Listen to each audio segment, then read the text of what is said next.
అందరికీ నమస్కారం. తర్వాత ముఖ్యంగా నిన్న జగన్మోహన్ రెడ్డి గారు కూడా పులివెందుల్లో నామినేషన్ వేశారు. ఒక్కసారి ఆయన అఫిడవిట్ చూస్తే ఆయన అఫీషియల్గా చూపించింది వచ్చేసి దాదాపు 750 కోట్లు, అంటే వాళ్ళ కుటుంబం అంతా. ఆయన అంతకుముందు గతంలో కానీ అనేక సందర్భాల్లో ఏం చెప్పాడంటే, ఆయన క్యాప్షన్ వచ్చేసి ఈ రాష్ట్రంలో జరిగే ఎన్నికల సమరంలో ఒక పేదవాడికి పెత్తందారుడికి యుద్ధం జరుగుతూ ఉంది, మీరంతా కూడా పేదవాళ్ళ సైడ్ ఉండాలి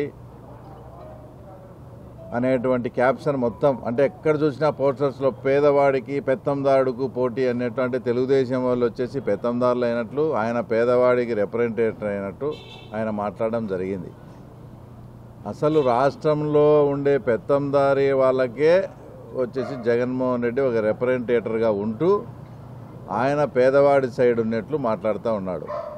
ప్రతి ఒక్క మీటింగ్స్లో కూడా ఒక పేదవాడికి పెత్తందారుడికి జరిగే ఈ యుద్ధంలో తర్వాత ప్రజలంతా కూడా పేదవాడి సైడు నేనుంటాను, నాకు సపోర్ట్ చేయమని అడుగుతూ వచ్చినాడు. ఈరోజు ఆయన అఫీషియల్ అఫిడవిట్ 750 కోట్లు దాదాపు ఉంది. ఆయన మీద పోటీ చేస్తున్న నా అఫిడవిట్ అంతా కూడా 70-80 లక్షల్లోనే ఉంది. అంటే ఇప్పుడు ఆయన ప్రకారమే ఆయన చెప్పినట్లుగానే, అంటే ఇక్కడ పేదవాడెవరు వచ్చేసి పెత్తందారుడు ఎవరు, ఒక్కసారి పులివెందుల ప్రజలు కానీ రాష్ట్ర ప్రజలు కూడా ఆలోచన చేయండి. ఆయన చెప్పినట్లుగానే పులివెందుల ప్రజలు ఆయన చెప్పినట్లే చేయండి. ఆయన ఏం చెప్పాడు, పేదవాడి సైడ్ ఉండమన్నాడు. ఇక్కడ అంటే నిన్న ఆయన నామినేషన్ వేసిన సందర్భంగా చూపించిన ప్రకారం ఇక్కడ పేదవాడు వచ్చేసి బీటెక్ రవి, తర్వాత పెత్తందారుడు వచ్చేసి జగన్మోహన్ రెడ్డి కాదా. కాబట్టి పులివెందుల ప్రజలంతా ఏదైతే జగన్మోహన్ రెడ్డి చెప్పాడో ఆ ప్రకారమే చేయమని కూడా నేను పులివెందుల ప్రజలను రిక్వెస్ట్ చేస్తూ ఉన్నా. తర్వాత నిన్న జగన్మోహన్ రెడ్డి గారు పులివెందుల్లో మాట్లాడుతూ చాలా అసభ్యకరంగా, చాలా నీచంగా లాస్ట్కు వాళ్ళ చెల్లెళ్ళు ఏ చీర ధరించారు, వాళ్ళ చెల్లెళ్ళు వచ్చేసి బట్టలు కట్టుకునే విధానంపై కూడా మాట్లాడడం అనేది ఆయన ఏ స్థాయికి దిగజారాడో ఒక్కసారి రాష్ట్ర ప్రజలు కూడా అర్థం చేసుకోండి. అసలు ఈ ప్రకారము పచ్చ చీర కట్టుకున్న వాళ్ళంతా కూడా ఆ రకంగా ఆయన మాట్లాడితే మీరు ఇంటికి వెళ్ళి భారతమ్మ గారి వార్డ్రోబ్ చెక్ చేయండి. ఆమెకు అసలు పచ్చ చీరలు కానీ పచ్చ డ్రెస్సులు ఉన్నాయా లేదా అని ఒకసారి జగన్మోహన్ రెడ్డిని చెక్ చేసుకో. అనేక సందర్భాల్లో కూడా భారతమ్మ గారు పచ్చ డ్రెస్ వేసుకొని తర్వాత ఉన్న ఫోటోలు కూడా ఉన్నాయి. అంటే దాని అర్థం ఏంది అంటే, ఏది కన్వీనియంట్గా ఉండి ఆ సందర్భానికి ఏది ఇదైతే ఆ రకంగా మాట్లాడడం కరెక్ట్ కాదు. ఒకవేళ మీరు నిజంగా వార్డ్రోబ్ చెక్ చేసుకొని పచ్చ చీరలు ఉంటే అవన్నీ కూడా ఇంటి బయటికి గెంటేస్తారా మరి మీరు? తర్వాత ఆయన లెగసీ తర్వాత వారసత్వం మీద కూడా మాట్లాడడం జరిగింది. ఆయన మాట్లాడుతుంటే ఆయన ఏది కన్వీనియంట్గా ఉంటే ఆ పాయింట్ తీసుకొని మాట్లాడుతూ ఉంటాడు. షర్మిలమ్మ విషయంలో ఆయన ఏం మాట్లాడాడు, రాజశేఖర రెడ్డి గారు ఎవరితో ఫైట్ చేశాడు, ఈనాడుతో, ఆంధ్రజ్యోతితో, చంద్రబాబుతో ఫైట్ చేస్తే తర్వాత మీరు ఈరోజు ఆయనకు వ్యతిరేకులైనటువంటి వారితో తర్వాత మీరు మద్దతుగా ఉన్నారా అంటూ ఆయన క్వశ్చన్ చేయడం జరిగింది.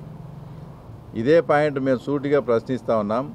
రాజశేఖర రెడ్డి చనిపోయినప్పుడు మీరు మీ కుటుంబ సభ్యులు అంతా కూడా రిలయన్స్ వాళ్ళే చంపించినారని వాళ్ళ ఫ్యాక్టరీ వాళ్ళ పెట్రోల్ బంకులు అవన్నీ కాల్చి పాపం అనేక మంది అమాయకులు ఆ రోజు కేసులు పెట్టించుకొని బలైనపోయిన సందర్భాలు అంతా మేము గమనించాం.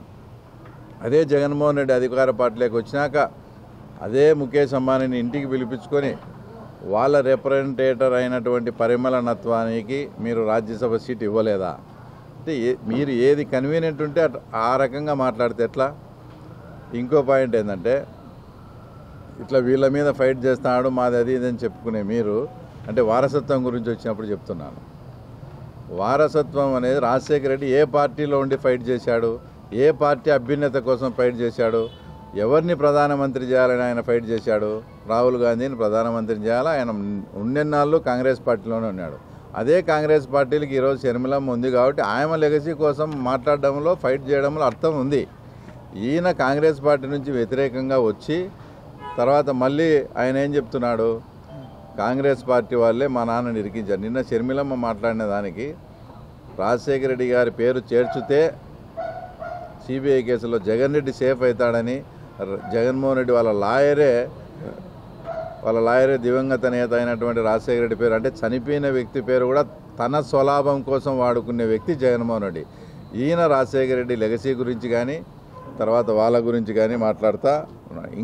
ఇంకా చాలా చండాలమైన విషయం ఏంటంటే, నిన్న ఆయన మాట్లాడిన దాంట్లో వివేకానంద రెడ్డి రెండో పెళ్లి జరగలేదా అని పులివెందుల నుంచి మాట్లాడడం అసలు ఎంత సిగ్గుచేటుగా ఉందంటే, ఇది ఆయన 2017లో వివేకానంద రెడ్డి గారు ఎమ్మెల్సీగా పోటీ చేశారు. ఆ పోటీ చేసే టయానికే ఈ రెండో పెళ్లి విషయము ఇది అంతా కూడా జగన్మోహన్ రెడ్డికి తెలుసు. అన్నీ తెలిసి కూడా మీరు అప్పుడు ఎమ్మెల్సీ టికెట్ ఇచ్చారు కదా, అప్పుడు కనపరాలేదా? అంటే ఇప్పుడు మర్డర్ జరిగే ఆ కేసులో ఆ కేసు మీ మీదకి వస్తానే అప్పుడు వివేకానంద రెడ్డి గారి క్యారెక్టర్ను అసాసినేట్ చేసేదానికి, అంటే 2017లో ఉన్నప్పుడే తెలిసి ఈ స్టోరీ అంతా.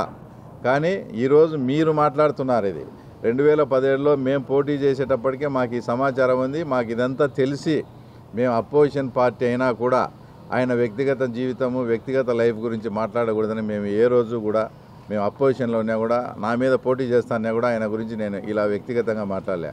అదే సొంత అన్న కొడుకు అయినటువంటి జగన్మోహన్ రెడ్డి అది కూడా పులివెందుల్లో వచ్చి ఆయన రెండో పెళ్లి గురించి ఈ రకంగా ప్రస్తావించడం అనేది తర్వాత చాలా దారుణమైన విషయం.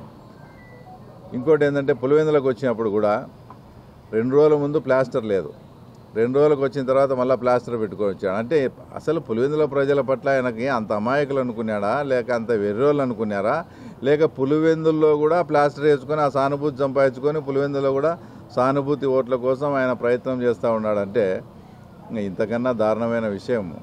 తర్వాత ఇంకోటి లేదు. నిన్న మీటింగ్ కూడా మేము నామినేషన్ వేసే కార్యక్రమానికి మీటింగ్ వచ్చినప్పుడు స్వచ్ఛందంగా సోషల్ మీడియాలో పిలిపిస్తే వేలాది మందిగా తరలివచ్చినారు. నిన్న జగన్మోహన్ రెడ్డి నామినేషన్కు పులివెందుల్లోనే డబ్బులు తర్వాత మద్యం సరఫరా చేసుకొని మనుషులను పిలిపించుకునే స్థాయికి వచ్చేసి ఈరోజు జగన్మోహన్ రెడ్డి దిగజారినారు. వైఎస్ఆర్ పార్టీ స్పష్టంగా మాకు కనపడతా ఉంది. కాబట్టి పులివెందుల ప్రజలు ఈసారి జగన్మోహన్ రెడ్డి అహంకారానికి, పులివెందుల ప్రజల పట్ల జగన్మోహన్ రెడ్డి చూపించిన నిర్లక్ష్య వైఖరికి రాబోయే ఎలక్షన్స్లో ఖచ్చితంగా బుద్ధి చెప్పాలని ఆ సమయం కోసం ఎదురు చూస్తూ ఉన్నారు. తప్పకుండా ఈరోజు ఈ అహంకారానికి నిర్లక్ష్య వైఖరికి తప్పకుండా బుద్ధి చెప్తారు.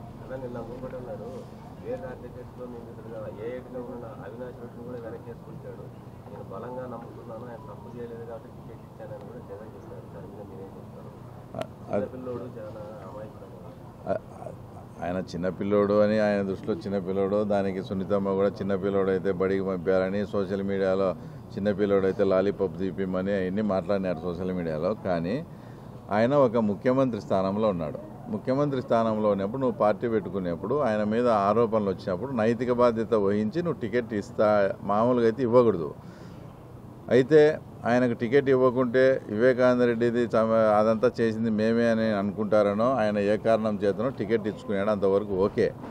ఒక సిబిఐ భారతదేశంలోనే అత్యున్నతమైన దర్యాప్తు సంస్థ సిబిఐ వాళ్ళు అతన్ని అక్యూజ్డ్గా చేర్చి ఇతని పాత్రే ఉంది, ఇతనికి ఆ టయానికి అన్నీ కూడా ఫోన్ కాల్స్ పోవడము, ఎవరైతే A1గా ఉన్నాడో గంగిరెడ్డి కాల్ నుంచి ఇతనికి రావడము, ఈ రకమైన ఫోన్ కాల్ డేటా కూడా తీసినా కూడా ఇంత స్పష్టంగా భారతదేశంలో ఉండే అత్యున్నతమైన దర్యాప్తు సంస్థ చెప్పినప్పటికీ కూడా అతన్ని పక్కన పెట్టుకొని ఇతను చిన్నపిల్లాడు, ఇతనికి సంబంధం లేదని జగన్మోహన్ రెడ్డి ఏ రకంగా సర్టిఫికెట్ ఇస్తాడు?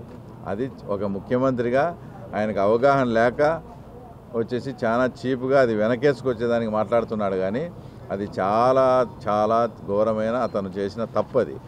ఒక సిబిఐ సంస్థ దర్యాప్తులో ఈ రకంగా తేల్చి చెప్పినప్పుడు ఒక ముఖ్యమంత్రి హోదాలో ఉండి ఈయనకేం సంబంధం లేదని ఈయన ఓన్ సర్టిఫికెట్ ఇవ్వడం అనేది అది ప్రజాస్వామ్య వ్యవస్థలో కానీ న్యాయ వ్యవస్థలో కానీ చాలా తప్పు. అంతకుముందు కూడా అవినాష్ రెడ్డిది గతంలో ఇంటర్వ్యూలో చూసిన, నేను పొలిటీషియన్ కాబట్టి నాకు ఏ టైంలో అయినా ఏ కాల్స్ అయినా వస్తుంటాయి, దాన్ని బట్టే నేను ముద్దాయి అవుతానా అని.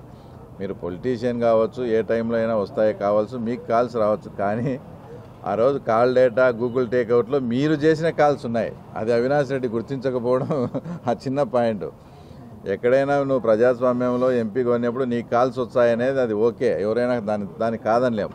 కానీ ఆ రోజు ఫోన్ కాల్ డేటాలో 12:30 తర్వాత 5 గంటల మధ్యలో అవినాష్ రెడ్డి దాని నుంచి కాల్సిపోయిన సందర్భాలు ఉన్నాయి. అదంతా కాల్ డేటా కూడా తీసినారు. కాబట్టి ఇవన్నీ వాళ్ళు ఎంత బొంకినా కూడా జగన్మోహన్ రెడ్డి ఇంకా విధి లేని పరిస్థితుల్లో అతనే దానికంతా కర్త కర్మ క్రియ కాబట్టి అతను వెనుకేసుకొస్తాడు. అతను ఆ రకంగా చిన్నపిల్లాడని అమాయకుడని సర్టిఫై చేస్తున్నాడు. అది వాస్తవంగా ఆయన అలా మాట్లాడకూడదు. అది న్యాయ వ్యవస్థకే పెద్ద మచ్చ.